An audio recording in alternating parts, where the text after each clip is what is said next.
ایک یہودی نے ان سے کہا کہ اے امیر المومنین، تمہاری کتاب قرآن میں ایک آیت ہے جسے تم پڑھتے ہو، اگر وہ ہم یہودیوں پر نازل ہوتی تو ہم اس کے نزول کے دن کو یوم عید بنا لیتے۔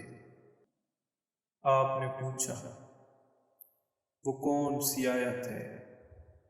اس نے جواب دیا سورہ مائدہ کی یہ آیت کہ آج میں نے تمہارے دین کو مکمل کر دیا اور اپنی نعمت تم پر تمام کر دی اور تمہارے لیے دین اسلام پسند کیا۔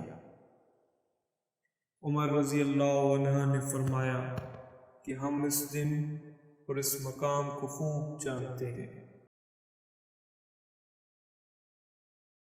جب یہ آیت رسول اللہ صلی اللہ علیہ وآلہ وسلم پر نازل ہوئی، اس وقت آپ صلی اللہ علیہ وآلہ وسلم عرفات میں جمعہ کے دن کھڑے ہوئے تھے۔